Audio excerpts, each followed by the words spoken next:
Episode 26. Wow, we got a whole lot of hockey for you today, folks. The GOHL starts their second round series.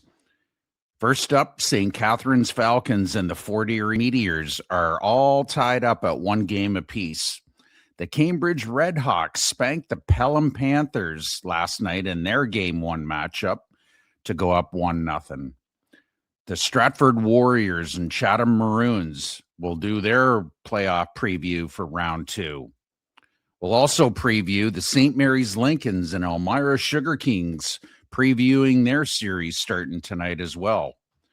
And on Chew on That, why does the NHL think it's a good idea to have top teams play each other in opening rounds? All that and more on episode 26 of the Unmuzzled Sports Podcast. 6 guys, 3 sports, no leash. This is the Unmuzzled Sports Podcast. Football, hockey, and baseball the way it's meant to be. Loud, raw, and completely unfiltered.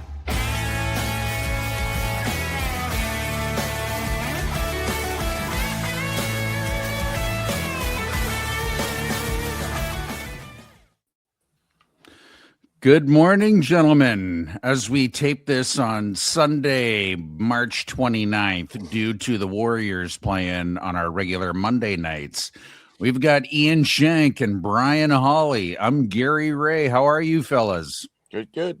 Real good. Good. Well, we have a lot of games to talk about. Some we've been to. Halser and I made the trek down to Cambridge last night, met some good people down there. Kevin Purdy and his group, and then Shanker, you, me, and Halser and Retster were all heading on the bus, the Halser bus, and heading up to Elmira for Game 1 of the Lincoln's Sugar Kings. So lots and lots to talk about. Let's hear from our sponsors first, though, at Arden Park Best Western, and let's get into trending. This trending segment brought to you by Best Western Plus Arden Park Hotel, located at 552 Ontario Street, Stratford, located steps from the Festival Theatre, while offering first-class accommodations with an extensive range of services, including conference center, banquet facilities, and heated indoor pool.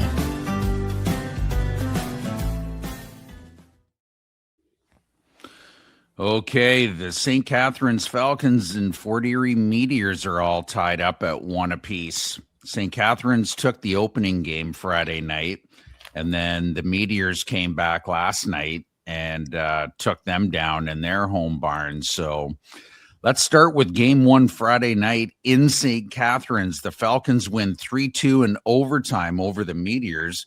Looks like it was an amazing game. Fort Erie outshoots St. Catharines barely, 31-29. Winning goalie Jacob Saranik stops 29 of 31. Losing goalie Raphael Tremblay, who we've talked a lot about, he stopped 26 of 29. Halser, we'll start with you. There wasn't any highlights, but what do you think about the box score and what you've seen and heard so far? Well, that's really disappointing that the overtime goal was scored on a power play on a holding call. And I was saying to you last night, I sure hope that whoever got that holding call had 2 arms wrapped around a St. Catharines player in a bear hug that took away a scoring opportunity. So, the thing was that goal was the only recorded shot in overtime. So you got 2 teams, and we knew, like we talked about this in last episode, we knew this was going to be razor thin. Just to see it scored on a power play goal just is really disappointing, but I can't really judge because, for whatever, I know 519 is busy these days, so didn't have a chance to watch the game on Flow like I normally do. But that was pretty much exactly the way we had described it beforehand in our preview, that this game was just, this whole series was going to be super, super thin differences. And St. Catharines, both these teams really tough at home, and they pulled it out. So I think it was a goal about 5 or 6 minutes into the third period that tied it up at 2. And, just another day at the office for 2 teams that have played each other now 3 years straight. Yeah, Schenker, you were in the similar boat as Halser and I, not being able to watch any highlights of it. But what do you make of the box score that it looks like St. Catharines went up one, it got tied. St. Catharines went up again, and then Fort Erie tied it up again. But what are your thoughts of game one? Well, it's funny because when we tuned in to watch last night's game, Alec Murray actually gave a breakdown of game one, and St. Catharines' power play was 2 for 3. Mind you, that last power play goal was in overtime, so I give or take there. But that Falcons team, and after watching them, they move the puck so well, and you can't make mistakes on them. And Lucas Casillo, I hope that's how you say that name. He was a difference maker Friday night, and he did again last night too. He's a good young player to watch. And like Halser said, these two teams are so evenly matched. It's going to be a great series. He got the game winner in game one in overtime.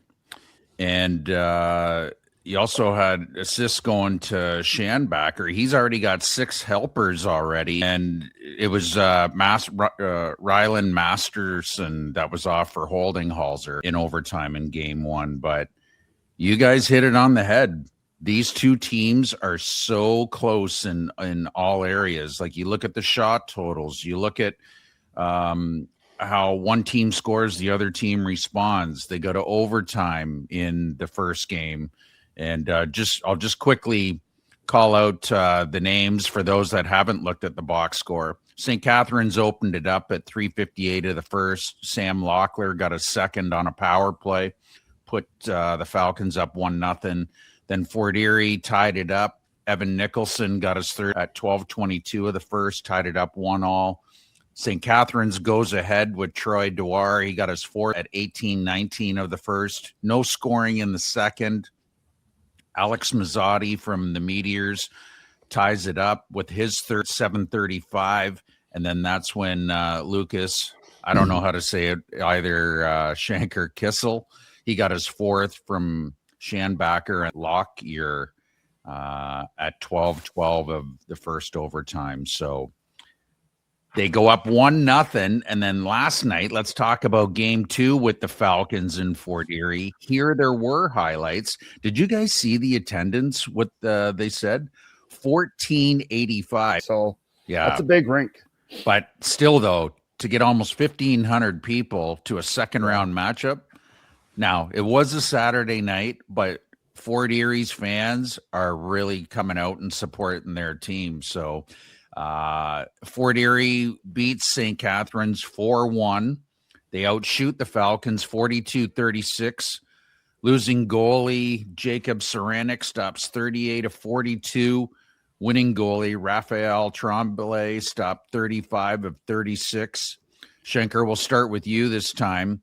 I don't know if you got a chance to watch the highlights at all, but what did you think of the second game between these two teams? Well, I watched probably 60% of the game when I was flipping back between the Cambridge game.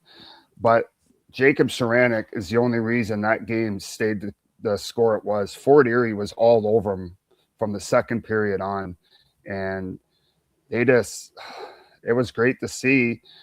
Now, I have an interesting stat here. St. Catharines D-man Jordan Schombacher, in game 1, he played 43 minutes on the point. He is averaging 35 minutes a game in the regular season. And last night he took a penalty near the end of the second period. And I didn't realize this, but he was on the ice for almost 2.5 minutes before the penalty. So he is their main guy back there. And when he's on the ice, Fort Erie doesn't have much wiggle room. So I think, again, that's crazy. Yeah. Alex Mazzotti and Danny Adamo, those two kids for Fort Erie, they're again leading that team. Halser, what have you seen and heard about game 2? Well, I tell you what, the thing that always gets you about Fort Erie specifically is the speed in which they play the game. Their transition is lightning quick. Their forwards back check really hard. you saw a lot of plays in the highlights there, as you usually do if you watch Fort Erie highlights, where their forwards are eliminating odd man rushes by getting back so quickly. They laid a couple of big hits on the back check as well, caught a St. Catharines player in the trolley tracks. So that, like, the way they play the game, you have to use your time and space wisely when you play them, because they'll take it away real quick. And I thought that their relentless nature down low was a result of at least a couple of their goals. They just get on you and on you and on you. And of course, Adamo, who is the younger brother of, and I can't remember his brother's name now, but I remember his brother played for Fort Erie as well. Yeah. When they were winning the Niagara Conference Championship. And this kid is a real player. I think he's got like 6 goals already in the playoffs. Yeah. And he scored another one last night, and it was a pretty goal too. You give him time and space out in front of the net, shoots a little bit like LeBlanc from Strathroy, that heavy shot. And I thought they were full measure for their win last night, and just, keep holding serve, if we can use the analogy, winning at home. And you know what they say about a 7-game series, you're never in trouble till you lose at home. Well, look at St. Catharines. The only goal they got was shorthanded. Yeah, it was a pretty one too. It was a nice beat from Lockyer across the way. And both goalies are fantastic. And it's a lot about puck luck, about the ability to get the pucks through and what have you. So, again, the shots ended up being fairly even, but I thought it was certainly a better Fort Erie team in game 2 than game 1. Just looking at the highlights this morning, I'll just quickly go through the 5 goals. Fort Erie opened it up at 6:43 of the first. Alex Mazzotti got his 4th from Masterson and Brandon. It was a shot from the point, and it looked like Saranac had his eyes right on it, was ready to catch it. And then all of a sudden, a couple of players, one from each team, crisscrossed in front of him, and he didn't get a chance to fully see it. And that went in. That opened up the scoring for Fort Erie. Fort Erie went up 2-0. Easton Poirier got his first from Tonelli and Masterson. It was a redirect over the pad from a Tonelli feed, a real nice redirect. It was that 18-inch Halser blocker side where it's over your pad but below your blocker. So once again, Saranac didn't have a chance on that redirect. Then Andrew Kennedy from the Falcons, like you had mentioned, Halser, the shorty, made it 2-1. It was the 2-on-1. He gets the pass, goes forehand, backhand, put it through the 5-hole of Tremblay. And then Danny Adamo did the curl and drag, like you had mentioned, Halser. That is such an effective shot. Like Lincoln Moores perfected it. I've watched Galbraith and a few Warriors perfect it. It is such a hard save for a goalie to make because you're picking it up late. And Adamo was just inside the top of the circle, used the Falcons D as a screen, let her rip, and Saranac had no chance on it. Then Hunter Coley got his first of the year. So Fort Erie's distributing their points last night all over the place. Like, it's not all their big gunners getting all the points. So that's only going to help Fort Erie being able to spread the wealth so much. But Hunter Coley finished it off, put the icing on the cake from Greenwald and Radford. He was another one, 2-on-1, received the pass, went forehand, backhand, 5-hole on Saranac, and that was it for game 2. So the Falcons and Fort Erie all tied up of 1. I believe they play tonight, if I'm not mistaken, in St. Catharines for game 3. So a lot of games tonight going on. You can see on the banner below us with all the games going on in both the East and West. Let's get into game 1 last night with Pelham in Cambridge for their game 1. Halser and I made the trek down there. My goodness. I had never been in the Galt Garden Arena. Like, that still blows my mind that you haven't been in a ring, right? It's been around that long. I think I surmised that due to the hard level competition that I have seen over the years between Stratford and Cambridge about who claims the oldest rink. I think just out of pure bias, you avoid the rink. Is there any truth to that rumor? That's what I've heard. That's true. That is true. For those who don't know that watch the program, Razor worked at the Stratford Arena for about 64 years, and he's a lot older than he looks, folks. Don't his looks belie the fact that he's close on 80. There you go. There you go. I've been collecting a Canada pension for 15 years. So, well, before we get going on the game, I just want to give a huge shout out to Cambridge General Manager Kevin Purdy. Was so gracious to meet with Halser and I before the game. Just a super nice guy. We did a quick little interview. For those of you that care, I posted it up on our socials, on Facebook, on Instagram, and TikTok. Just a great guy. So we've made a new friend in Cambridge, and we are going to do our best to try and talk more about the East. But we had our hands full in the West all season long, and it's not that we don't appreciate the East. It's just that proximity and teams that come into the Almond Arena made it easier for us to talk to those teams and the ones that came into the PRC. So him and Vice President and Director of Operations, Eric Boissonneau, huge shout out to them. And we really appreciate you taking the time to talk with Halser and I there last night. Our only regret was the inability to talk to head coach Todd Bertuzzi, and he's a pretty superstitious guy, I guess.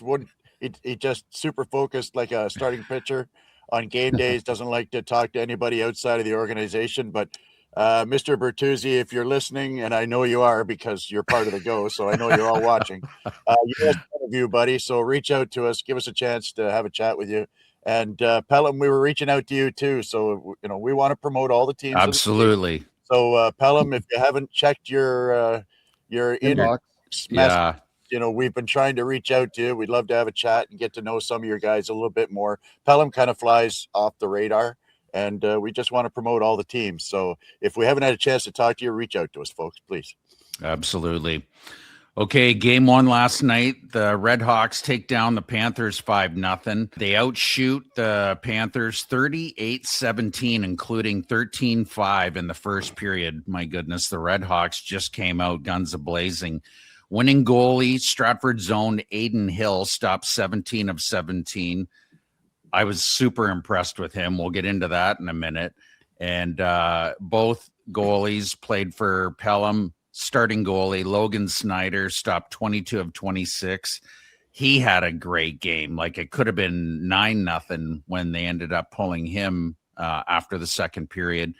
And then Leon Edgecombe came in for the third and stopped 11 of 12. Both Pelham's goalies, there's a reason why they were the top tandem in the East this year. Halser, we'll start with you. What did you think of the Cambridge-Pelham game last night? Well, I have seen Cambridge before, but unfortunately the only time that I had seen Cambridge play this year was the one game where they wouldn't want people to watch, and that was when they got pumped 9-1 by St. Mary's, and that was a disaster right from the get-go. You could appreciate how quick they were. I really liked watching them warm up. They do their drills the right way. Some really good habits over there, and I thought they played a much better game last night for several reasons. Part of it was their team speed. Like, their whole team seems to be a bunch of speedsters. They get on so quick on the forecheck, puck pressure in every zone. Their forwards get in on you. Their D can skate. They're good first pass. I thought they were helped by a Pelham team that didn't seem to play real well. They had a couple opportunities. Two of the first three goals were just brutal turnovers where, a Pelham player had a puck, had time and space, but wasn't playing quickly enough. When you're playing a quick team, you have to play quicker. It's not about necessarily how you skate faster, but you have to play faster. Your brain's got to move a little bit quicker. I used the analogy pre-series about this, that it was the ocean versus the beach.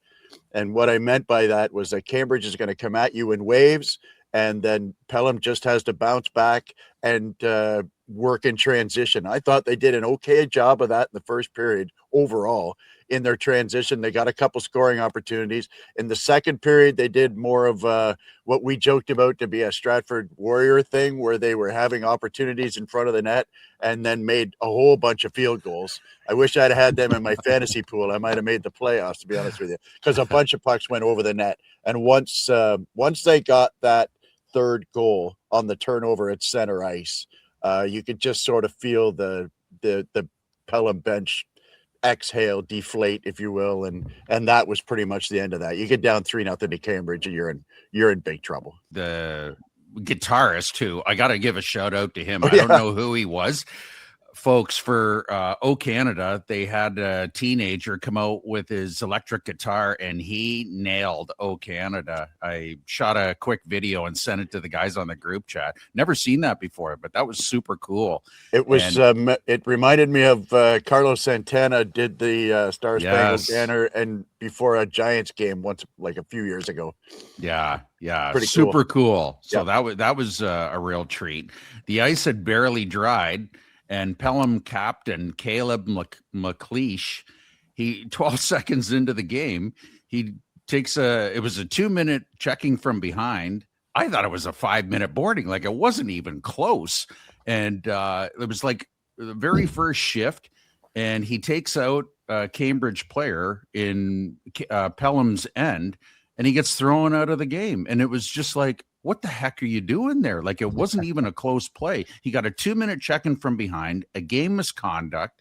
I thought it should have been a 5-minute major. So the referee did a favor to Pelham by only giving him a 2-minute minor rather than a 5-minute major. Yeah, maybe somebody could help me out with that, because I'm not the world's leading authority on officiating and rules or whatever. But I we saw Reese Brown nailed Lacko at center ice in Stratford, and it was a bad penalty, and it was a 2-minute penalty and a 10-minute misconduct. So my point, not to pick on Brown, but just to use the incident as an example, there's 2-minute penalties and 10-minute misconducts, and then 5-minute penalties and game misconducts. And I don't recall the last time I saw a 2-minute penalty that was also a game misconduct. If it warrants a game misconduct, keeping in mind, like you said, 12 seconds into the game.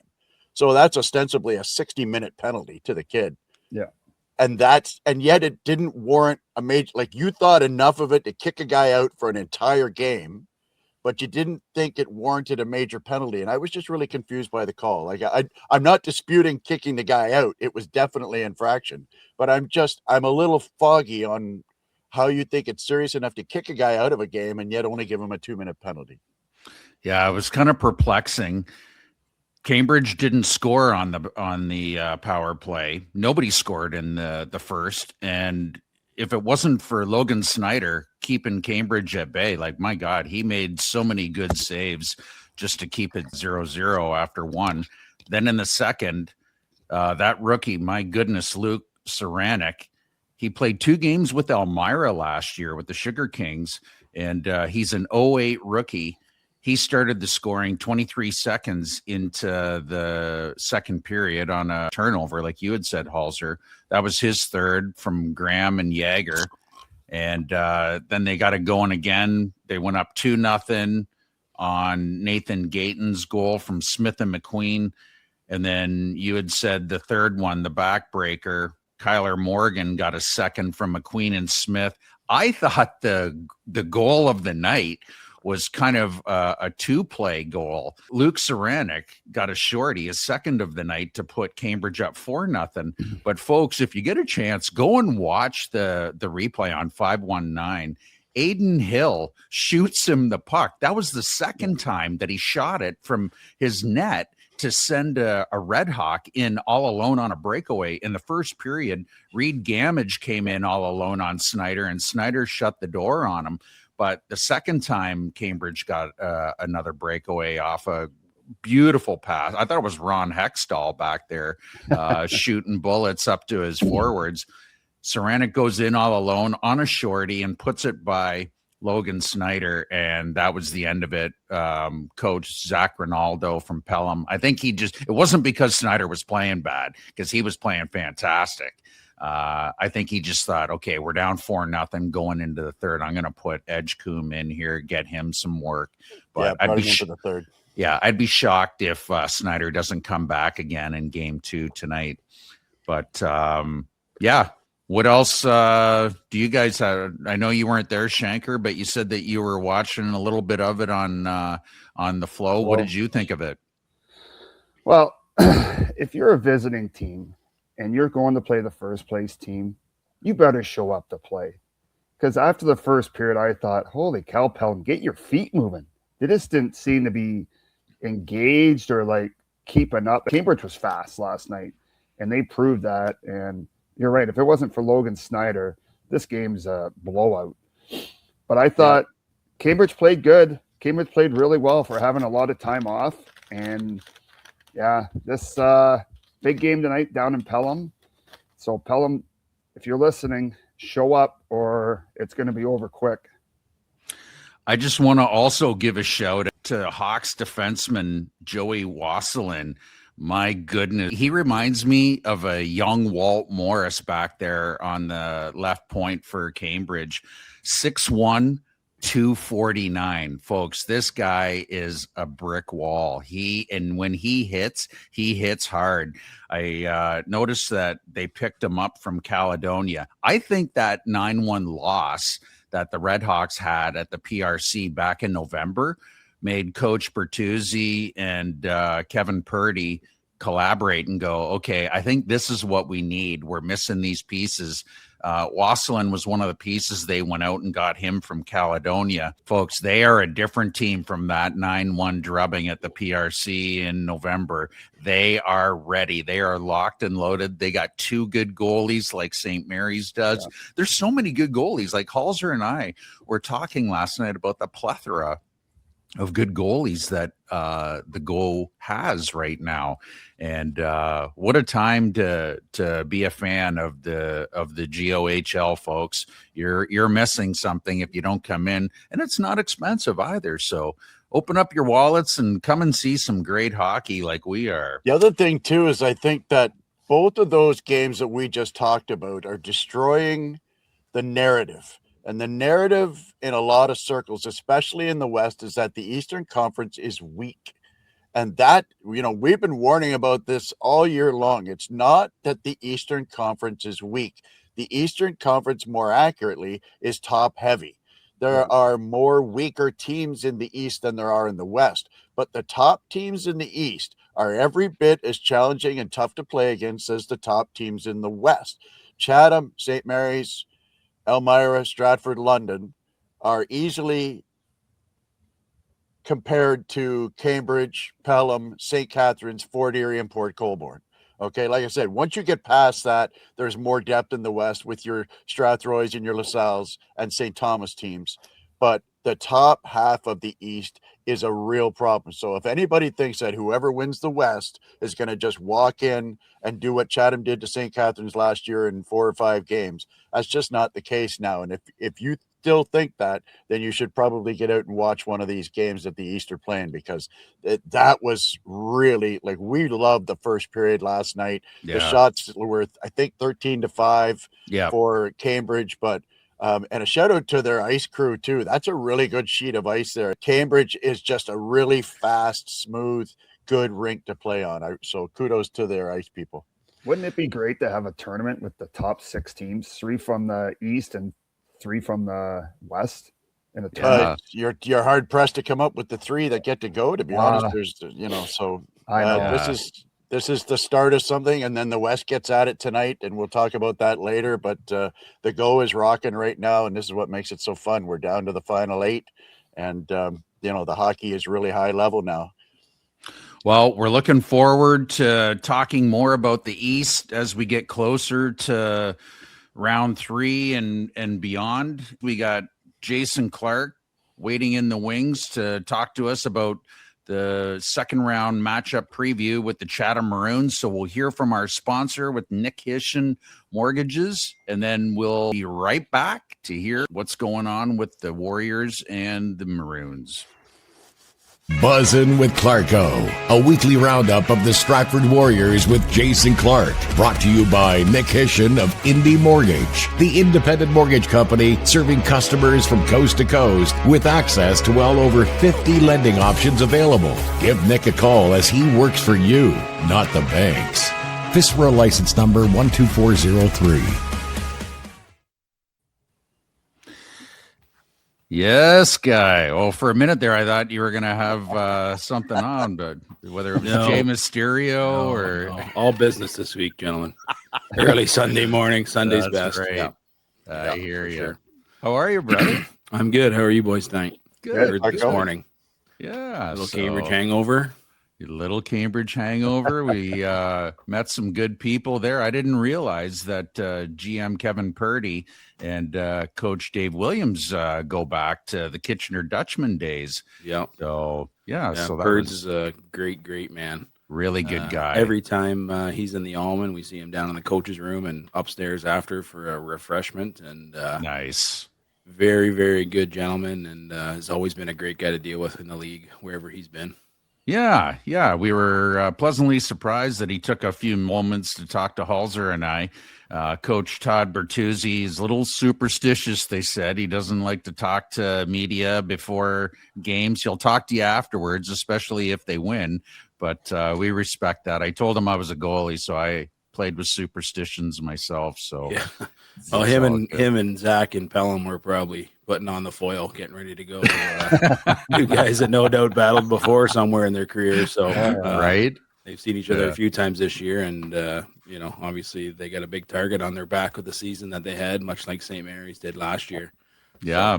We'll have to get a hold of Jeff Burrow because both Zach and Todd have nice beards going on. So we'll have to get him some beard care from the Urban Barber here in Stratford. We'll get him, yeah. Hey, you this series, the Battle of the Beards. Yeah, you can't go wrong if we get them both down for a game here. We'll entertain them at the Almond for a hockey game, and we'll get them down for a Perth County and a beard trim.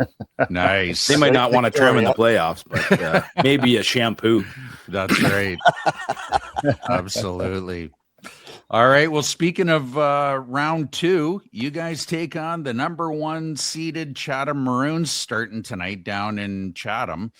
My goodness, you guys got your hands full, but never say never. You took them to 7 games last year before finally succumbing in a hard-fought series. What are you guys talking about with your matchup starting tonight, Clarky? We're looking at it as another great opportunity for our group. We played them really, really tough in the regular season outside of the one game that was just a wash, right? I think you guys talked about the St. Mary's Cambridge game too, which was, you just completely forget about that one if you're Cambridge, and St. Mary's obviously felt good about themselves, and no doubt Chatham did coming in here and pumping us that night. But outside of that, the other 3 games all went to overtime. We were able to come out on the right side of 2 of those, and then the last one, game 50 of the season, which was a real important game for both of us, was was a playoff game that I saw last year, really, and then went to 9 or 10 rounds of the shootout there to finish. So we're excited about the opportunity. Obviously, we hope to get by them last year and lost in a game 7. And as you guys know, anything can happen in game 7s. I think, the focus for our group, we talked about it yesterday. We had team meal before the start of the second round here. And, we talked a lot about containing them because they're a high flying team that scores a ton of goals, right? And not so different than what I talked about before the London series. I think it's 2 different teams that play 2 different ways. And if both teams are going, that's where you get the close games. And that's where I think you saw 3 of the 4 games go to overtime this year where, we need to contain their high offense and their running gun because that's what they want to do. And us opposite to that, we're more defensively minded and we want to protect and have good structure in our end and not give up much and try and score on the opportunities we do create. So I think that's the tale of the series and how we'll look at it. If we get loose and we get into a run and gun style, we'll be in trouble. If we play well defensively and good structured games, I think we're in for another long series here. You guys have met the Maroons 3 times previous to the upcoming series. 1990, You met them in the Sutherland semifinals where you prevailed 4-3. That was the Mike McLeod goal. Heard 1990 around the world. Yeah. He's still, is a celebrity, asked to speak at functions about that goal. So good for Reuter. Oh, yeah. 1999 Sutherland Cup final. Chatham took down Stratford 4-3. And then last year in the West semis, you guys ended up losing a close one, 4-3. So this is the fourth meeting. I was also looking at some stats, like I'm sure everybody has on the GOHL website. Thank you so much for doing all of the statistics for the two conferences, the East and the West. Folks, if you don't realize it, go and look on their site. They break it down, all four of the matchups that are still taking place. Chatham averaged 42 shots a game. Halser and I were talking about it. Like, Bender, I hope he's had a good sleep, because he's going to see rubber like he never has, with this upcoming series coming up. But all kidding aside, it looks like it's going to be a tough series. It could go either way, obviously. Both your power plays head-to-head were at 25%, 3 of 12. Your penalty killing was both at 75%, 9 of 12. Top scorer for you guys was Fonger with 3 points. McChesney was Chatham's top scorer with 5 points. So we'll start with you, Shanker. What do you think about this upcoming series between the Maroons and the Warriors? Well, just getting what you said, Stratford had a better defense throughout the regular season, right? They gave up less goals and Chatham scored more. But I'm a big defense guy, where defense usually wins hockey games or any type of sport. And Stratford plays that in their own end so well. They don't let teams back in too much. They press them at the blue line. So I think Chatham's good. And if de Blasi's on, it's going to be a short series. But I believe Stratford can frustrate them like they have all year. And I don't know. I think it's going to be a good series. Stratford just needs to limit the shots, I think. Give Bender some help and just take care of your own end.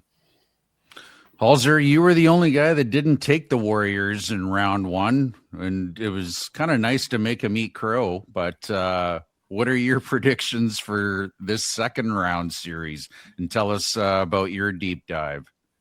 Well, I'm looking at a team that faced Stratford 4 times, and I'm pretty sure that Dylan Richter didn't play in any of those 4 games.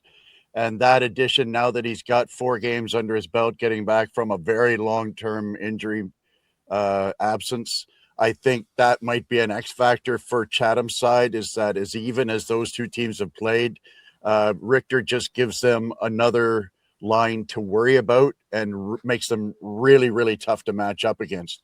On Stratford's side, I really think it's time for their power play to come up and really help them. It's been talked about at every level for decades. It's not new information how special teams is so important in the playoffs to win. And on both sides of that, Stratford's penalty kill was number 2 in the league, I believe, and they're going to need to be that good against an absolutely deadly power play on Chatham's side. And it's not just the first 5, it's the next 5 come over. They're so deep they can still throw 5 dangerous guys out on their second power play. The other side of it is that there's a kind of a soft underbelly with Chatham, in that they statistically have not had a good penalty kill. Now, that is mitigated by the fact that they don't take many penalties. And so I don't think Stratford's going to get a lot of opportunity to get on the power play. So when they do, they're going to really, really need to capitalize on those opportunities. In net, de Blasi and Bender, I see a real parallel there, where when they are hot, they are really tough to beat, but they can be, a little bit hit and miss the here and there. And that, I don't know, maybe it's the taller goalies that just sometimes just don't have that consistency, or maybe it's the level they're playing at. I don't know, but de Blasi has really blossomed for them. They feel really confident. Chatham is deeper than they were last year when they won the Sutherland Cup, which is really scary. And so, this is the Stratford I think Stratford is the worst matchup for Chatham. I talked about London being a bad matchup for Stratford. I think this is the opposite here. I think Stratford is a bad matchup for Chatham because of their patience, the way they can bottle it up defensively. And so if Stratford can keep the number to 3 or less, I think they have a chance in this series to make it, to extend the series longer. Well, I agree. I think unfortunately or fortunately, however you want to look at it, Stratford's key is that they got to limit their shots, obviously, but it's going to come down to goaltending. It's going to be a lot of it's going to come down to Bender and de Blasi, who can steal a game, make a save, make the saves that you should, make a few saves you have no business making. And just looking at the first round statistics, Chatham swept St. Thomas 4-0, 22 goals for, 13 goals against, 28% on the power play, 4 of 14, 73%, like you had just mentioned, Halser. They were 11 of 15 for penalty killing. Their top scorer was Xander Aitken, not even one of the stars of their team. So that tells you how deep the Chatham Maroons are with their guys. He had 2-4 for 6 points. Looking at Stratford's results over London, they defeat them in a 7-game thriller. They scored 33, gave up 25. Their power play, Clarkie, which was impressive. You guys were humming at 33%, 8 of 24. So it was nice to see the power play turn it up a little bit. Your penalty killing, good as always, 85%, 24 of 28. And then Galbraith and Marshall both led Stratford in scoring with 8 points, 4 and 4. What can you tell us about the health of the team going forward? The health of the team is good. I mean, everybody feels great. It'd be wrong if I didn't mention Game 7 here this week, and what a great night that was for our group. Excellent crowd on a Wednesday night in, the old days of standing room around the whole rim at the top there. And, I would say a really good portion of the seats were full. And, the bar was hopping. The atmosphere was good. I was out at a meeting in town here and didn't get to the game till about halfway through the first period. So usually I miss that atmosphere because I'm upstairs in the gondola before anything gets going. And, it was really cool to see. And, I saw you guys posted up there by the refreshment stand, and that was great to see you guys. Yeah, we can't take Razor any more than 20 feet from the bar, otherwise he dries out. Exactly. Well, we have our own personal bartenders. Why would I want to stand anywhere else? It starts to shake a little bit. Yeah, I understand that. You understand the concept of DTs, Clarkie, right? Yeah, exactly. So yeah, I mean, just a great night for our group, and I think that was the team that we saw play games 2, 3, and 4.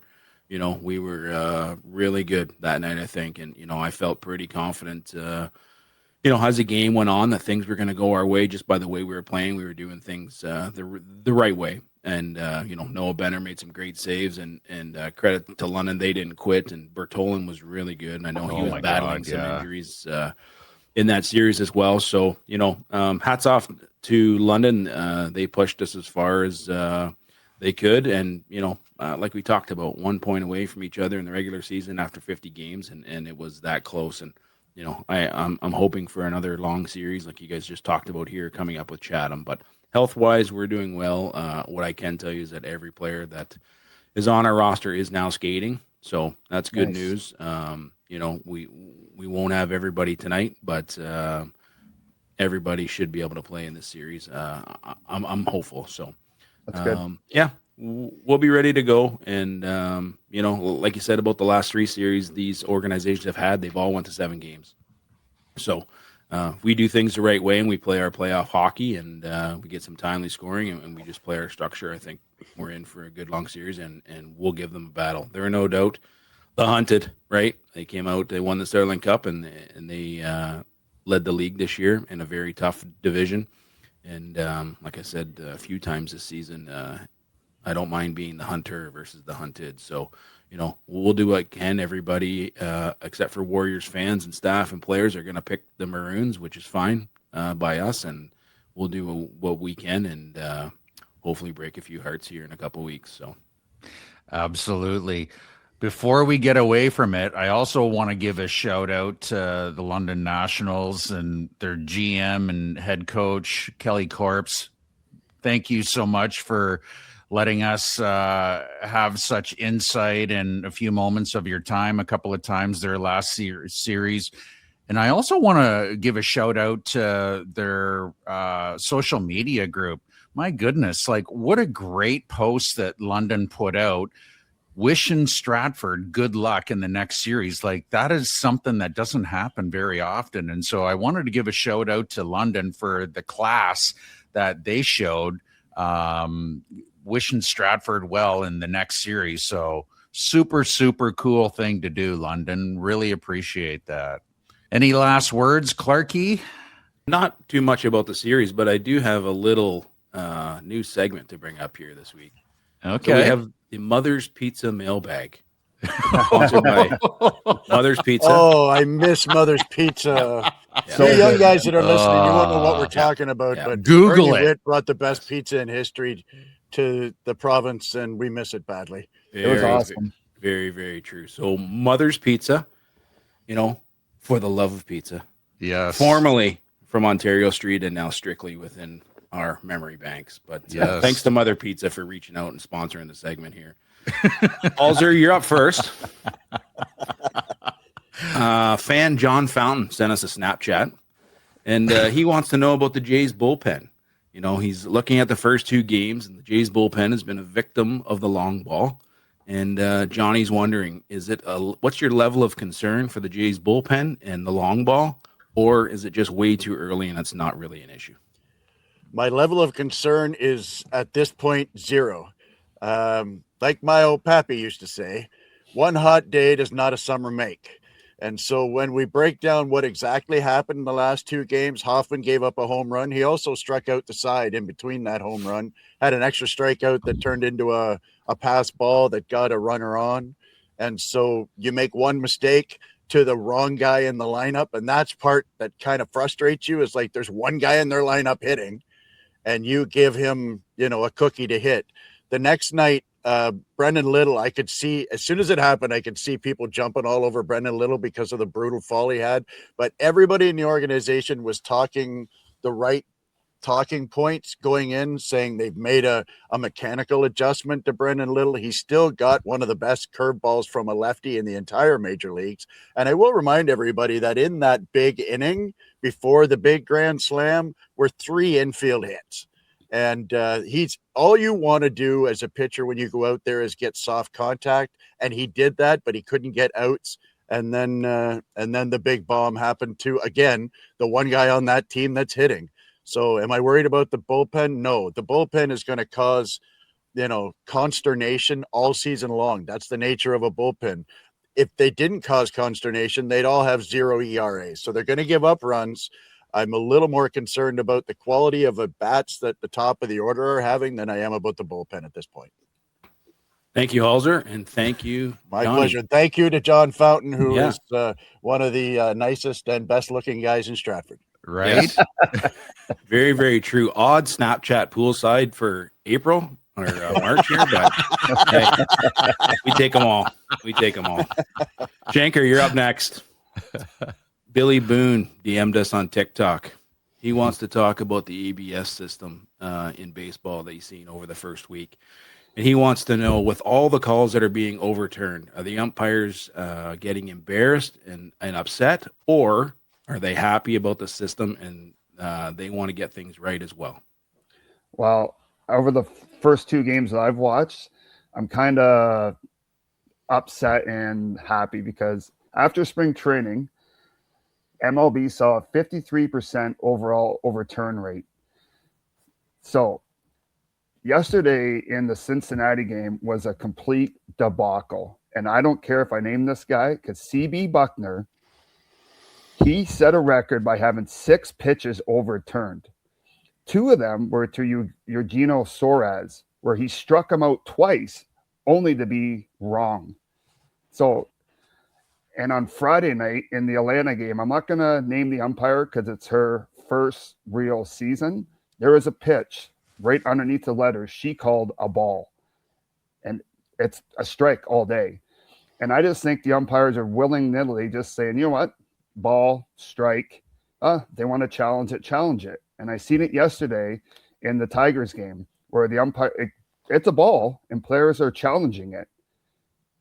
And it's just, I think the umpires are now, they feel protected more with the system and not having the arguments like a manager is going to come out and scream down their throat.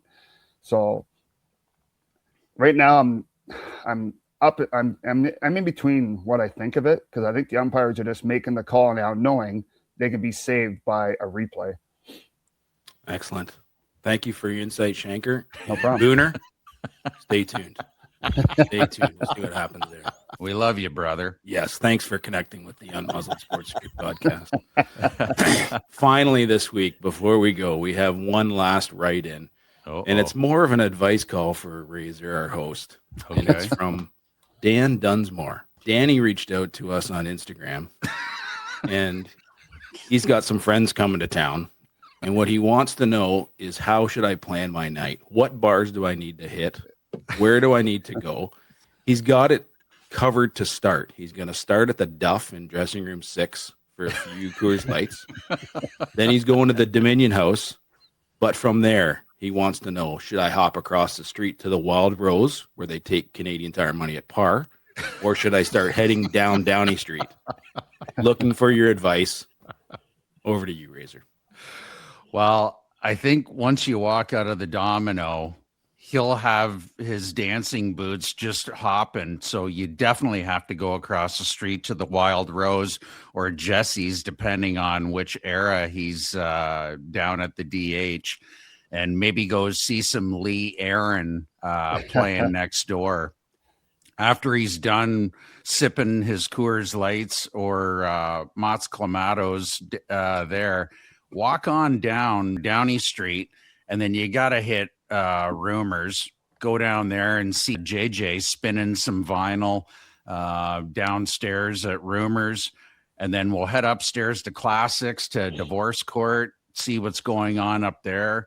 And then we'll finish it off over at Eddie's Disco. I think that would be a great nightcap there over on Erie Street. So that's what I would recommend, Dano. Is Grant Coon still spinning vinyl at Eddie's?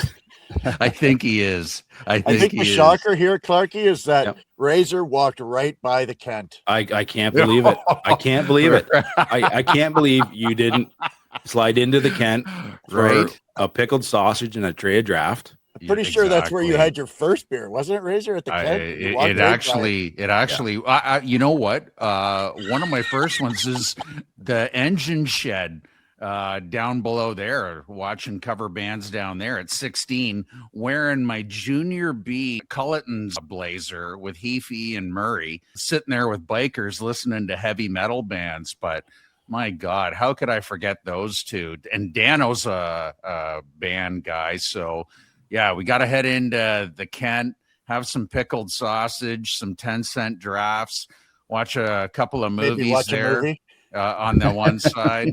Yeah, it wasn't Netflix either. And then we'll head over to the Engine Shed and good times. Really good times. I'm surprised Danny has Instagram. That's my biggest shocker. He's a hidden gem, Shanker. He's got it all. He might not appear like he's at it all. He's got it all going on. He's got it going on. After we'd get done playing City League with Jay's Leafs in room 5 at the old DETHRONE, getting all ready to head out on the town. And so I learned a lot from Dano back in the day, let me tell you. Perfect. So thanks again, boys. We appreciate all your insight and answers. And again, thank you to Mother's Pizza for the love of pizza. Yes. We'll have a night. Keep the questions coming in, folks. That was tremendous. That was fantastic. Yes. Reach out to us, and maybe you'll be selected for a weekly question to one of our members. I love it. All right. Well, best of luck tonight, Clarkie, in game 1. Jason Clark, Director of Hockey Operations with the Stratford Warriors. We'll hear from our sponsors at the Boathouse, and we'll be right back with Chris Chessel and Chester's Perch. You can't put a price on a good time. Chester's Perch, the Lincoln's Report, brought to you by the Boathouse Stratford, located at 30 York Street. Come see us down at the Avon River for pedal boats, kayaks, canoes, Juliet boat tours, and bike rentals. Enjoy great food and ice cream at the Riverside Patio Restaurant. Pet friendly and operated by the Her family since 1965.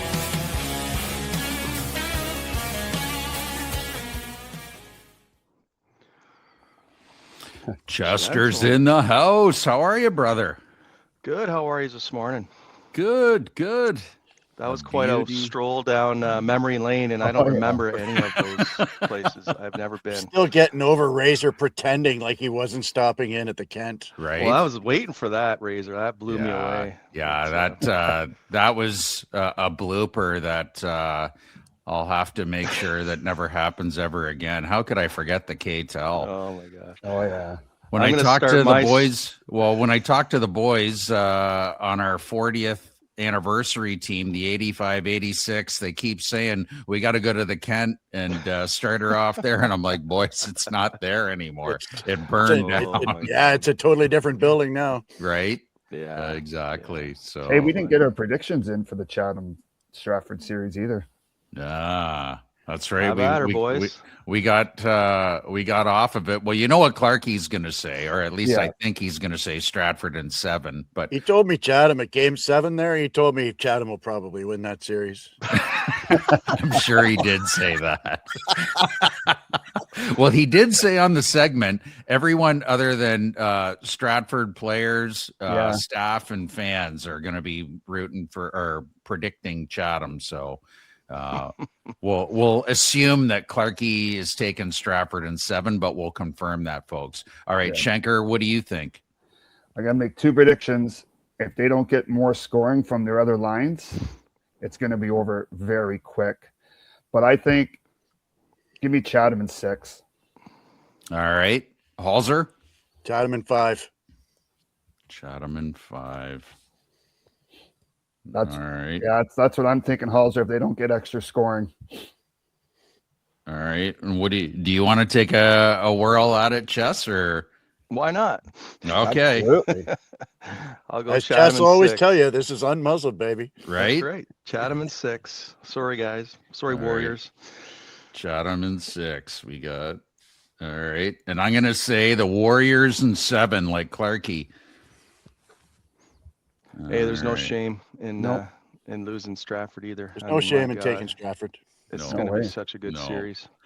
No, that's we just got Rocky Eye of the Tiger playing all week while we take on the Maroons. So every little thing we can do to help us. We are definitely the dogs in this series. So speaking of the St. Mary's Lincolns, though, I don't know if I would classify you guys as a dog, but you're the 3rd seeded team going up against the 2nd seeded team, Elmira Sugar Kings. You guys tell me if this is right. It said that Elmira scored 12 goals to your 11. They were 25% on the power play, 2 of 8. You guys were 20%, 2 of 10. They were 80% on penalty kill, 8 of 10. You guys were 75%, 6 of 8. And then their top scorer, former Lincoln, Kyle Morey, 1 and 3 for 4 points. And then you guys had Lincoln Moore and Haji both with 2 and 3 for 5 points each. So what are your thoughts, Chess, for the upcoming series versus the Elmira Sugar Kings? Well, those stats are pretty close, Razor, as far as the power plays and penalty kills. The only one that they also screwed up the goals for. Okay. Lynx had 14, Kings had 11, according to my calculations. I was never very good in math, but I think I can handle that one. Oh, there you go. There you go.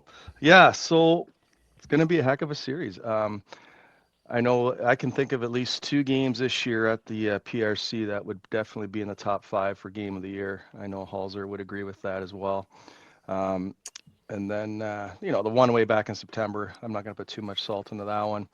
It was pretty early in the season, but yeah, you know what? It's one of those series where you could probably flip a coin. If you look at the stats and you look at the wins percentages and the goals for, goals against, I mean, they scored a few more goals.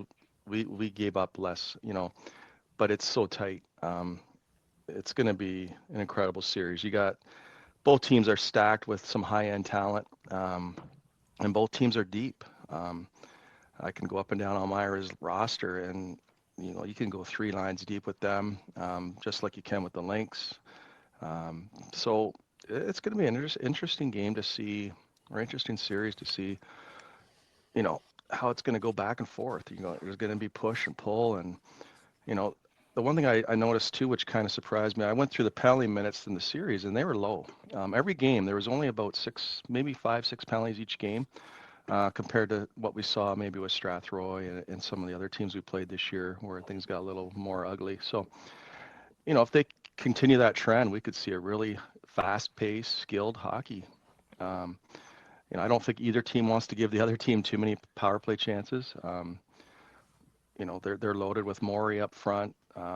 They got their big defenseman at the back end, Nutting. He had 40 points this year.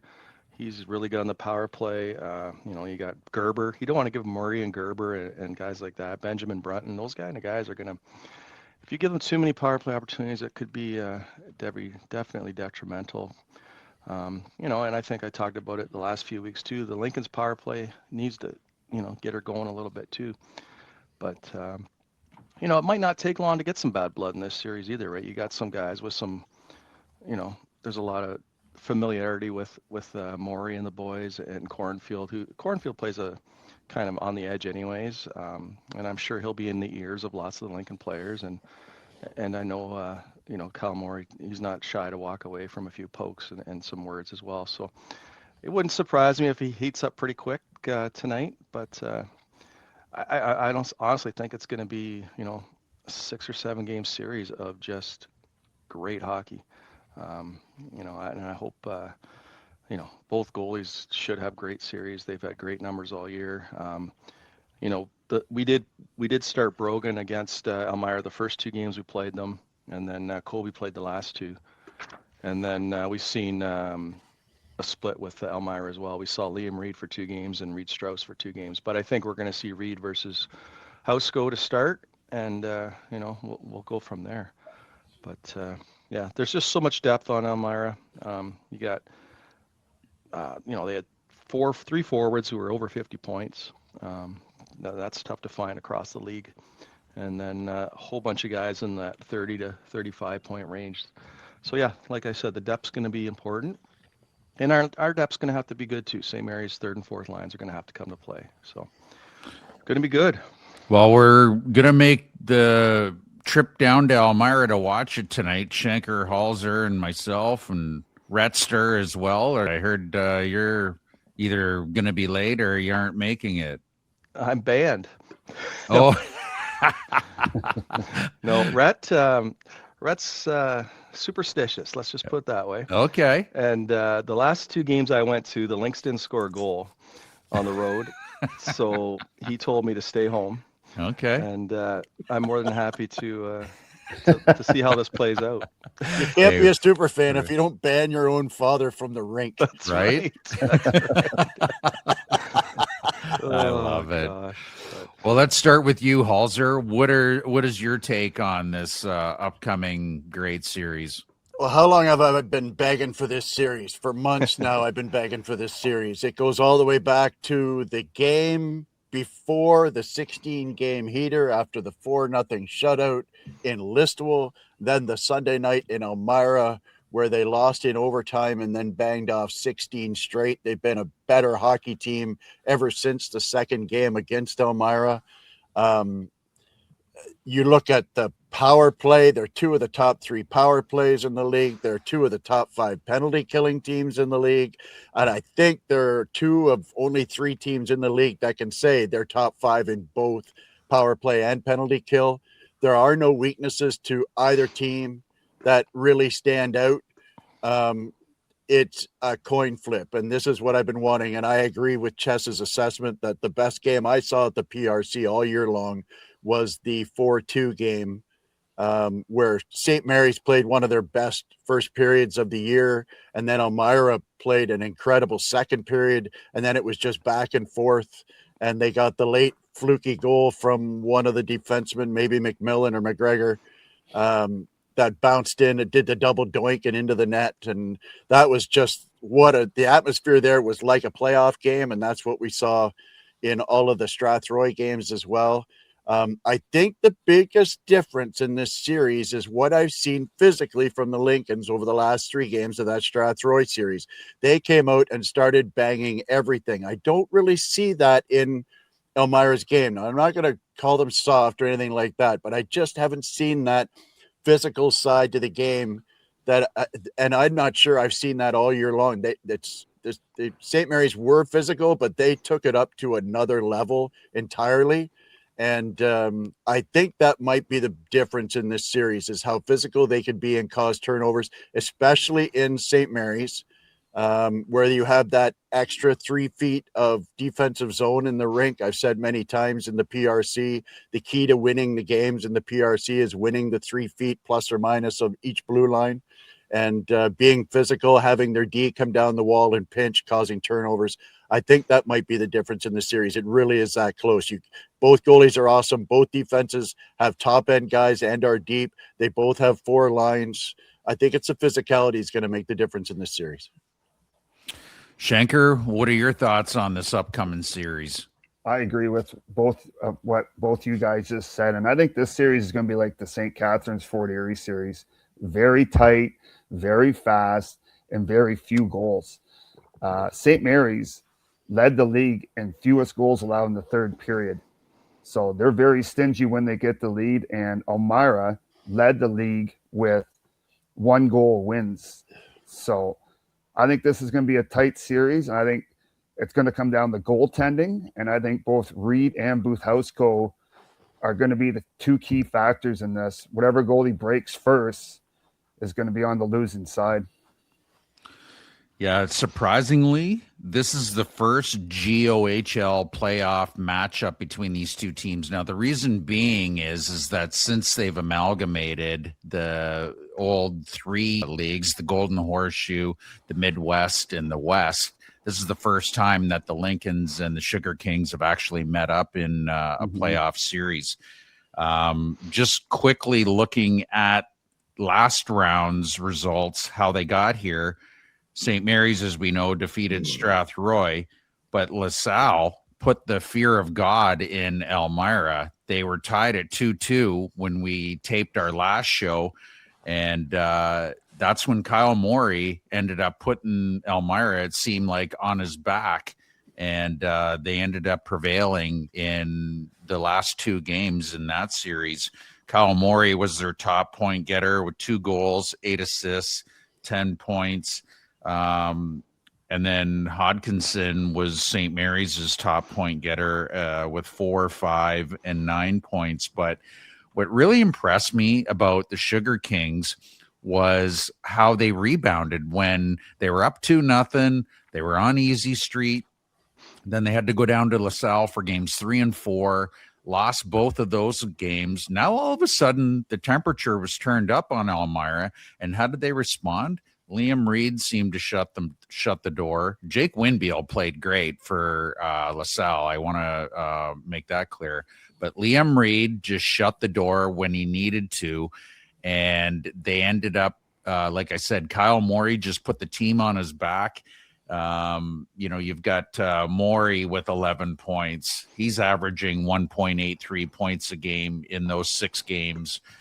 Gerber, he's at 6 points. So there's a big drop off between Morey and the other top scorers on Elmira.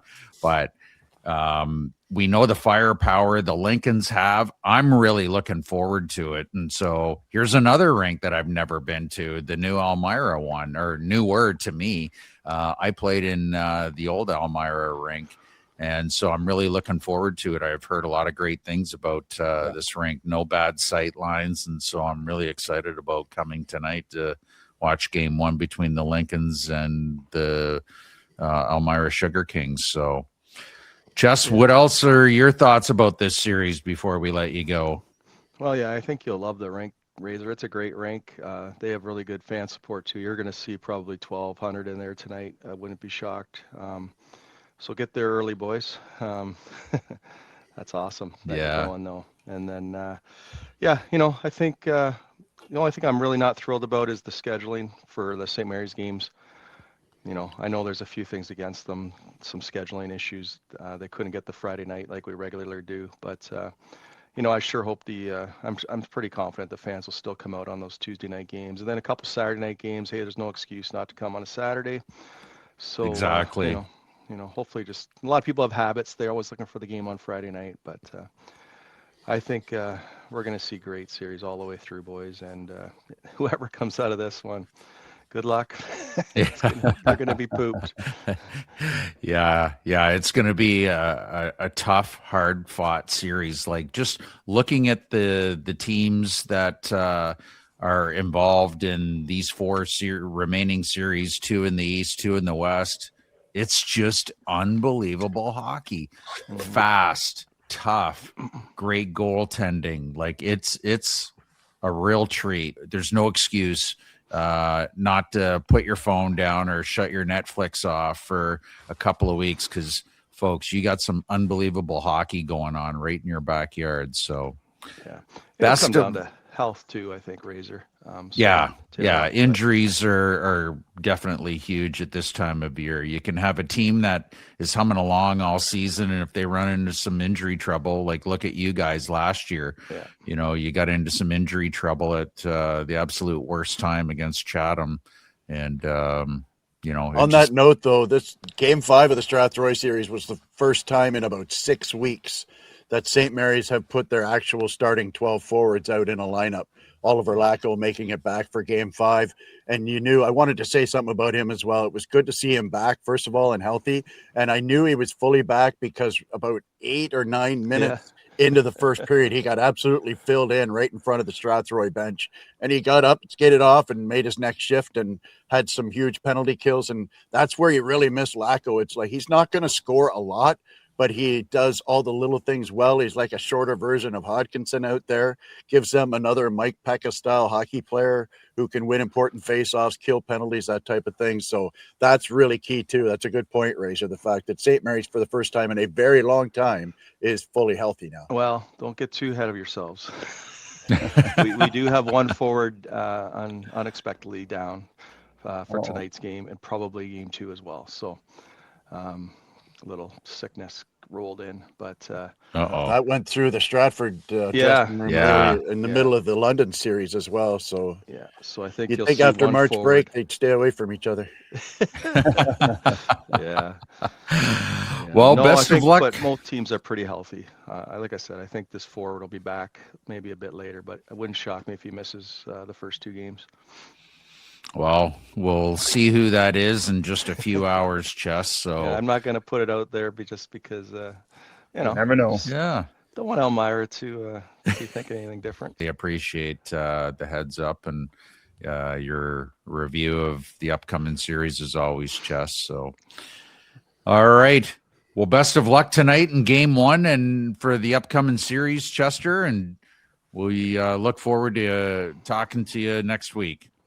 All right, boys, have fun tonight, and we'll probably see a couple of you at the PRC on Tuesday, and we'll go from there.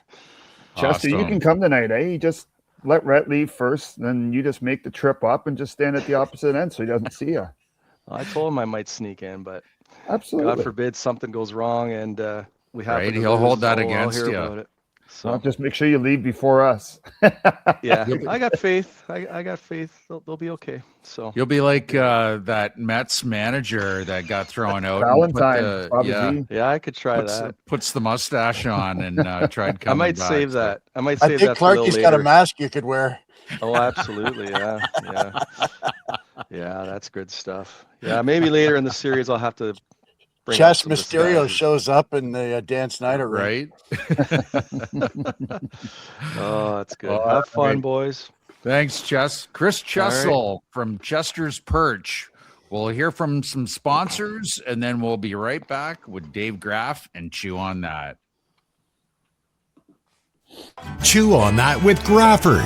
Brought to you by Work Pub and Eatery. Get a taste of tradition and charm in our family-run pub. From hearty dishes to cold drinks, we've got everything to make your visit memorable. Located at 75 Wellington Street, Stratford.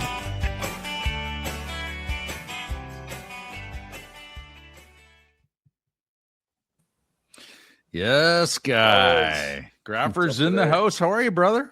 Good. How are you guys doing? Good, good. You recovered from that ball game yesterday? My goodness. What talk about a roller coaster ride.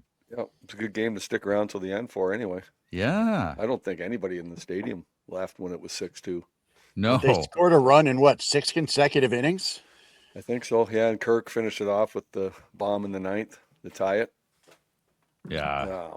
He looked like a little slow school kid for his first 10 at-bats of the year, and then hits one deep to left to tie it up, so that was good. And, hey, Fire Chief Ernie Clements, money again, right? Right. So Clutch. He is something else. I was watching him on a clip. He was with Biz in the Sandbagger. Him and Biz were in a cart, and Ernie got a little loose coming out of turn 3, hanging out with Biz. So that was funny. If you haven't seen the clip, go and watch it. It's pretty funny. So hey, there's a lot of emotion in that stadium right now. Like, that team is just a bunch of little kids playing baseball, and to have that, there's so much heart on that team. To see it, we were about 20 rows up behind home plate there, and to see it that close, the way the guys carry themselves, and in a good immature kind of way, right? They're just having fun and playing for each other, and expect some good things. Now, I know it was the A's, it wasn't the Dodgers or the Yankees, right? Or the Mariners, but you still got to win the ball games, and you play 660, you win 2 out of 3, you've won over 100 ball games by the end of the year, right? So that's a pretty lofty goal, but they got to be striving somewhere towards that number, I would think. But don't sleep on the A's. That's a tough lineup. Yeah, they're a good young team, You're right. man. Offensively, they're good. Offense is their strength for sure, and those are some tough outs. And I don't want to talk about ball because I got other stuff to talk about, but you can, again, second guess Johnny Schneider all you want. Should he have gone to Nance a bit earlier? And that guy had already hit that catcher had already hit 2 bombs the day before, and you could get the righty on righty matchup, and but he didn't, and poor little walked out to booze again, and there's a few around us that stood up and clapped for him, actually, which was nice. So good. But no, it's good they bounced back and pulled her out. So Graffer, you wanted to talk. You've got the chalkboard there on the wall behind you. Tell us about why you think the NHL has really got everybody scratching their head the way they do their playoff format. Yeah, I was just going to whip through the 4 real quick, the major sports. And actually, in my opinion, 3 of them got it wrong at some point in their playoff bracket, their playoff setup. And I'll just whip through them quick. The one that's got it right in my mind is the NFL. 7 teams make it. I think it was great they introduced the 3rd wild card, give another playoff team in each conference several years ago now. The only downfall of that was only 1 team gets a bye instead of 2 of the 3 division winners. But after that 2-7, 3-6, 4-5, they reseed. So, right, if 6 upsets 3 and 2 beats 7, 6 is going to the top seed, that sort of thing, right? The top seed isn't automatically getting the winner of 4-5. Right. Knowing that, right? You're rewarding, in my opinion, that is you're always rewarding the highest team left all the way through the playoffs. And in my opinion, it should be like that in every freaking league, from 8-year-olds to pros. And going through quickly the other 3, like we talked about it in the MLB last year, the Jays get the Yankees in a 1-4, well, the Mariners get the Tigers in a 2-6. Well, simple math is the Jays should get the lowest seed left, and that would have been the Jays, Tigers, Mariners, Yankees. As it turns out, it worked out fine for the Jays. And, they're not going to complain that, if they did lose to the Yankees, they're not going to say, we should have played Detroit because they were the 6. Well, they know that's not the way it is. Should it be that way? In my opinion, it should be, but it's not. And they still took care of business. The NBA in the Western side last year, in round 2, now they introduced that funky play-in format a couple of years ago where 7, 8, 9, 10 play a little tournament, and the 7-8 winner gets the 7 seed, and whoever comes out 8, 9, 10 gets the 8 seed, which is cool because it keeps it competitive right up till the end and gives some pretty good playoff races. Then in round 2, you got 1, 4, 6, 7 left. Instead of reseeding, SGA and the OKC boys are playing 4-seeded Denver, and 6 and 7 Mini and Golden State are playing. Why isn't OKC rewarded as being the top seed and get the worst seed left, the 7 seed, right? And you know, I'll flip that into the hockey, which is really, in my opinion, so ass backwards, it's fucking comical. But again, keep in mind, this is my opinion. And, you know, Gary Bettman throws at it that, well, it's to keep rivalries together and that. Come on. In this day and age of player movement and free agency and the whiny players nowadays that say, trade me here or trade me there or have no trade, there's no great rivalries like there was back in the day of the late 70s, Bruins and Habs, and the created one in the 90s of Draper and Lemieux and the Red Wings and Avalanche, who weren't even in the same division, right? But still created that nice rivalry in the 90s, right, of the two big teams in the West. And there's none of that. There's very little of that anymore anyways. And furthermore, if you look at the West this year, I didn't look at the East, but if you look at the West, you got Colorado, Dallas, and Mini as the top 3 teams clearly by, like, I don't know, 9 points over the fourth most points, whatever it is. You know, and the way it's set up, Colorado gets the worst wild card in Nashville. Anaheim, I would still give the other division winner the 2nd seed. They've won their division, regardless of points. Give them the 2 seed. That's fine, right? Anaheim's 2 against Vegas, who's in with 80 right now in the worst wild, or not in the second wild card. And then you got you got Utah in as the first wild card. They would play Anaheim. And then you got Vegas and Edmonton with 80 and 83 points playing each other because they're 2-3 in that division. And Dallas and Mini with 99 and 94 playing each other in the same division. Not only that, crazy. if Colorado wins, they get the winner of Dallas and Mini because the winner of 2-3 in that division plays that division winner. So now you've penalized, in my opinion, Colorado, because if they beat the 8 seed, the worst wild card, now they got to play the team with the 2nd or 3rd most points in the whole playoffs because there's no reseeding going on. If you reseeded and the favorites all won, Colorado would play Minnesota and Anaheim would play Dallas. So chances are you're still going to have 2 of those 3 teams from that real strong division in the conference final if you reseeded. Now that's out the window after round 2, guaranteed. Yeah. Guaranteed, because they're playing one. Dallas and Minnesota, one's gone after round 1, and one of Dallas, Minnesota, Colorado is gone after round 2, right? So you don't even have a chance to have that 2 real good teams in a conference final because you don't reseed. And the worst, in my opinion, is you need to always reward the top team. That top team should always have the lowest seed left, no matter what, in my opinion. It's like going to a tournament and, we're going to have the semifinals now. One's going to play 3, 2's going to play 4. We ran into that once with the kids. Like, come on. Why is one not playing 4? Like, who set this up? You know? So I don't know what you guys think, but I'll throw it over to you guys for your opinion. I got a couple funny tiebreaker stories to go through before I finish here, but I'll throw it over to you guys for your opinion on that. But in my opinion, the best team left should always play the lowest seed left. Matter of the round. It's just not your opinion, Graffer. It's a lot of people. I agree with you. I totally agree with you. And I'm sure you Leaf fans agree, where every year we get Tampa Bay, or we have to play Boston, or we win that. Oh, we get Tampa or Florida next, right? It's not right. It's bullshit. And it should go back to 1 versus 8 like it always has been. And I just don't understand why the NHL does this, because I say the same thing every year. Why are we, like, these 2 teams shouldn't be playing each other? Hey, back in the early 80s, I'm pretty sure they went 116. They didn't even conference it. They went 116, right? And so on. And that'd be even better. I'm okay with that. Imagine that, eh? I agree. I hate this new playoff rule. I think it stinks, and they have to change it. When I Googled Gary Bettman's explanation of why they originally went with this, it came up with it's a division-based bracket system to prioritize divisional rivalries, geographical travel efficiency, and a fixed, predictable playoff path. I don't agree with 2 of those 3. Exactly. Right? 100% don't. Yeah. Actually, I don't agree with all 3 because, like I said, I don't think there's any rivalries anymore.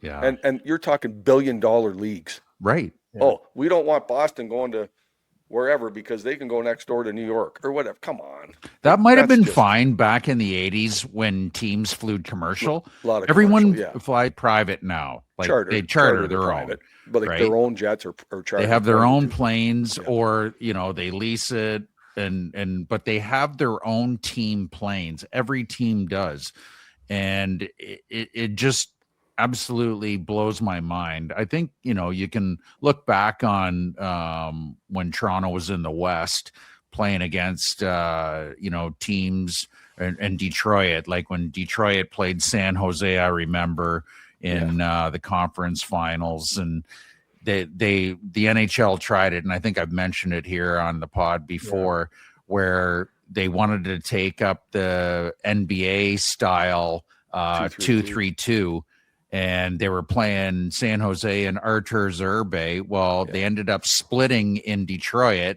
So the Wings go out to San Jose and lose all 3 games. They never made it back to Detroit for games 6 and 7. So they ended up, out of the 5 games, you got the number 1 seeded team only getting 2 home games when San Jose got 3. And that was the last time that ever happened. Ken Holland and Ilitch lost their minds. Oh, for sure. And that series, Razor, was actually the second round.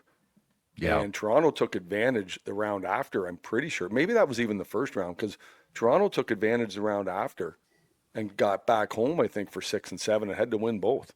I'm pretty sure. Against San Jose. Yeah. Before losing to Vancouver, I think it was in the conference final. But yeah, very good point. But the way the conferences are now, there's no reason why you can't do 1 versus 8. Like you have Nashville. They might be the most Eastern team, but they're still in the middle of the states. So it's a 2-hour plane ride to the West Coast. Yeah. So you can't give me. It's a 2-hour plane ride anywhere for them. Anywhere they go. Who cares? Exactly. Who cares? Like, anyways, I got it. Howls, I don't know. What's your opinion on this? You got an opinion on it, or?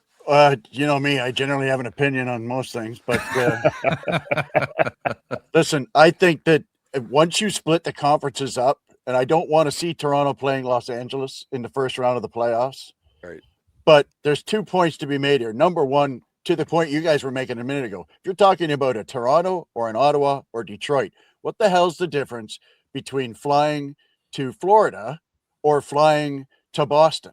Yeah, it's pretty much the same flight as far as travel goes. And besides, when we were first setting up geographically located series, they were playing a different schedule. Remember back in the day when they'd actually play on consecutive nights? In fact, most playoff best of 7 series were 4 games in 5 nights. It was 2 at the higher seed, a day off for travel day, and then 2 at the lower seed. And then they go game off, game on, game off for the last 3 of the series.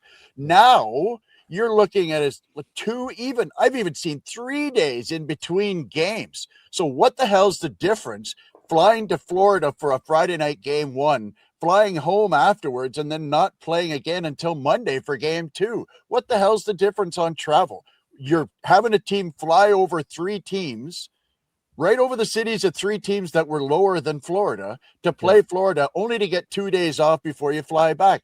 Like the teams would fly down, stay overnight in a hotel, play again the next night, and then fly home after the game, or fly home in the morning, whatever their travel schedule is. So I think the whole geographical thing is absolute bullshit these days, because they take so many days off. It's 14 to 17 days sometimes to play a 7-game series. And that is, this is why, we have to choose between game 7 of the Stanley Cup final and the freaking All-Star game in baseball, because it's in July. You know what I mean? And Paul, you're right. That used to be 8 days, 8 or 9 days. I mean, a 7-game series used to be a 9 or 10 day affair. And now it's 14 to 17 days. Yeah. So there's really no reason. When you limited it with the conferences, like I said, you don't want Montreal playing in San Jose, but Montreal can play anybody in the East. And still, like, they literally at Montreal fly, when you consider the vector to fly to Florida, you literally fly over the Eastern Seaboard and 5 teams you could have played on your way to Tampa. Yeah, exactly. Yeah. So in other words, your point is it doesn't matter who the frick. It doesn't matter what. yeah. I mean, not to mention the fact you've got a heavily laden division schedule, which you're already promoting rivalries. Right. So, Toronto's playing Ottawa how many times in a season? 6, 8 times in a year. How's that going to be any different come playoff time? Yeah. And in the West example here, you're still going to get Dallas, Mini, Colorado. You're still going to most likely get two of those playing, but it's going to be in a conference final. Mm-hmm. Right. Great chance it's in a not the conference final. first round. That's when you want to see it. That's when Right. we love seeing Detroit and Colorado back in the 90s because they were in the conference final because Yeah. that's the way the playoffs were set up. To me, this Right. just adds to the fodder of what's the point of the National Hockey League regular season when teams aren't rewarded for performance. Right. You look at Florida. Florida won cups and they didn't give a rat's ass where they finished in the standings. What does it matter? We're going to play the same 4 teams no matter how we finish. So Yeah. who cares how we do in the regular season? Reward They're going to the end top up like team. the NBA and start sitting guys all the time because the games just don't matter. Don't and how are you matter. going to get record audiences on television when the games, I missed a game. Oh, so what? There's another one going on that doesn't matter in 3 days. Yeah. No, I agree. Listen, got to finish up here, but I wanted to flip the tiebreakers a little bit here because I got thinking about, we're talking playoffs and we're talking seedings and everything. Going into tiebreakers, I remember, and I like to throw out a few personal examples there back when working with the kids when they were younger. We actually went to a tournament where, and Halls will know this one, and Shanker, the one tiebreaker, usually it's the second tiebreaker when there's 3 teams tied, where it's, your runs given up divided by your innings defensed and the best team there and so on, right? When there's no head-to-head to break it. We were actually in a tournament one year, and I forget where it was. Kids were young. And it was actually, head-to-head was second, even in a 2-team tiebreak. Oh, And wow. we didn't make a Sunday, even though we'd beaten the team that made it because they had a better run differential. So there's lots of different screw ups out there. And it was funny because I think it was the next year we got into it, same kind of tiebreaker, but there was 3 of us. So it went to that, and we had beaten Brantford, and Niagara Falls had beaten, Brantford had beaten Niagara Falls, and we were playing Niagara Falls. So if we win, we're in at 3-0. If we lose, we're all 2-1. And of course, me being anal and on top of things, I know we're getting our butts handed to us against Niagara Falls. They're up, I don't know, they're 1 away from mercy in the 5th inning. So, and time limit's coming. We know we're done. So I said to the boys going out the top of the 5th, I said, well, you got to give up none here, guys, and then we'll see what shakes when we come back to bat in the bottom of the 5th. So we come back in, and sure enough, I've done the math by that point. Well, I know if we score 8, we're playing Sunday. If we score 7 or less, we're going home because we had to jack Niagara Falls number up, right? We were already better than Brantford if we didn't give up anymore, but we had to get by Niagara Falls. So I called the kids and I said, best pep talk ever. I said, well, boys, I said, you score 8, we're playing tomorrow. I said, you score 7 or less, you're going to Sunday school tomorrow. So let's go. Well, you can't make this shit up. They go out, they don't score 8, they score 9. Wow. And we still lose the ball game. I don't know what it ended up, 11-10 or whatever it ended up. And anyway, so we're over with the convener after, and the Niagara Falls coach come over and he says, I think we're playing tomorrow. I said, no, you're not. I said, I've done the math. I said, you 2 are going home. Well, he frickin' looks at me. I thought he was going to chase me to the parking lot. The convener says to me, he goes, how do you know that? I said, well, I'm a little bit anal that way. I've done the math. I said, we're at this number. These guys are at this. We're playing tomorrow, right? Well, he's doing this for a little bit, but sure enough, he turns around and goes, oh, yeah, you're right. You are playing tomorrow. Well, I thought the Niagara Falls coach was going to frickin' chase me to the parking lot. He's looking at me like, he goes, anyway, so just a good, fun story about tiebreakers, getting stuff set up right, doing things properly, and that's what they need to. 3 of these 4 pro sports leagues need to get it right, playoff-wise, Yeah. in my opinion. Hey, Grafford, you want to hear a crazy stat? Sure. The Pittsburgh Penguins have 1 less loss than the New Jersey Devils. And there's a 12-point difference. Pittsburgh has 12 more points than New Jersey because of the overtime losses.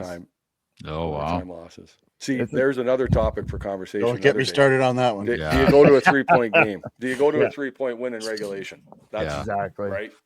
That's another talk for another day. But Oh, yeah. anyways, yeah. It's interesting point you make about the tiebreakers. We love a lot of things about the GOHL, but one of the things that I don't love is that head-to-head is actually the number 2 tiebreaker in the GOHL as well. Regulation wins. Regulation wins, yeah. tiebreaker. Another one, Hall's like seeding. my opinion, you always reward the team with the better number. And that if that team's 3-2 against another team, that team should be higher. I don't know how a team Right. can be ranked ahead of me when I won 3 out of 4 games against them. Right. Yeah. Regardless of who got the more extra Yep. points in overtime. Like I say, there's a agree. lot of great things about Yeah. the Go, but I think that rule needs to change. Agreed. All right, Graffer. Thanks, fellas. Appreciate you as always. Hey, I'm hiding see this? I'm hiding till next The October. Leafs. That's why the Yes. camel. I'm hiding in the bush. I might even hide until 2027 October. It's going to be a while before they're back to respectability. So, Thanks, fellas. See you, okay. Graffer. Be good. David Graff, we'll chew on that. We'll hear from our sponsors, and then we'll be back for final thoughts.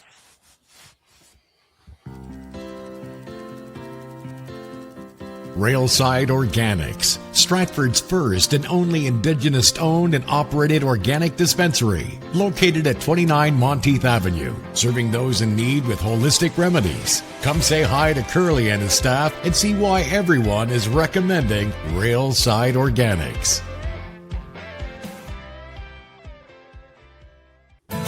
End Zone and Fantasy, brought to you by TNT Security Inc., where security meets reliability.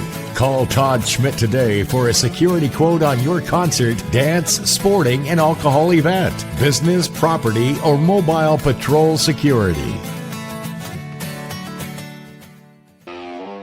Rhett's Roundup, sponsored by Deal Sports Group, specializing in custom teamwear, uniforms, and apparel such as hockey, baseball, soccer, volleyball, basketball, and more.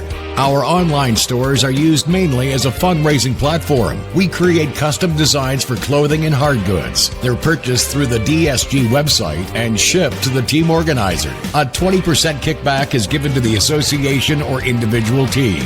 We also sell promotional corporate apparel and hard goods and offer many different decoration options that include embroidery, DTF prints, sublimation, twill, leather patched, and a lot more. Call Bick Heating and Cooling for all your heating, cooling, and plumbing needs. Proud Rude Pro partner. BickHeatCool.com or 226-921-4848. Your home team specialists. Taking care of Stratford and area since 2013. Veld Painting, servicing Stratford and surrounding area. With over 20 years of experience to help you with all your painting and decorating needs, on time and on budget. Eisen Canada Inc. is a trusted automotive parts manufacturer located in Stratford, Ontario. As part of the Global Eisen Group, the company produces precision components like door frames, sunroofs, touch sensor systems, and power back doors. Supplying leading automakers such as Toyota and Lexus, Eisen Canada is committed to quality, innovation, and excellence in manufacturing.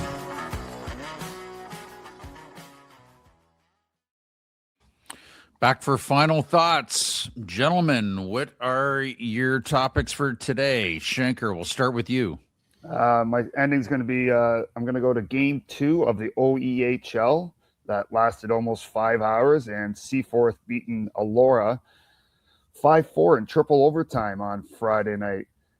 Alex Hutchison for Seaforth faced 68 shots, while Colin Dunn, who we're all familiar with, faced 78 for Elmira.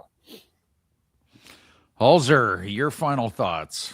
My final thought goes out to one generational baseball player. And if I say generational baseball player, you're going to think Ohtani, you're going to think Judge. That's not who I'm talking about here. I'm talking about Mike Trout, who was the best player on the planet for about 8 years until injuries started ravaging him. And I hope, and we don't want to get too excited over small sample sizes, but through 3 games, Mike Trout has been on base 15 out of his 21 plate appearances for an on-base percentage of .733. He's got 2 home runs, and maybe most importantly, he's got a stolen base. He's back in center field where he should be. And I hope he can stay healthy because, a lot of people who are younger don't know all about this guy. But before there was Judge, before there was Ohtani, there was Mike Trout, who was the best player of his generation. So I hope he has continued success because the game is better with him on top of his game. Yeah. Okay. That wraps up episode 26 for Ian Schenk and Brian Hawley. I'm Gary Ray. Thanks for watching. We'll see you next week. Peace. See you, everyone.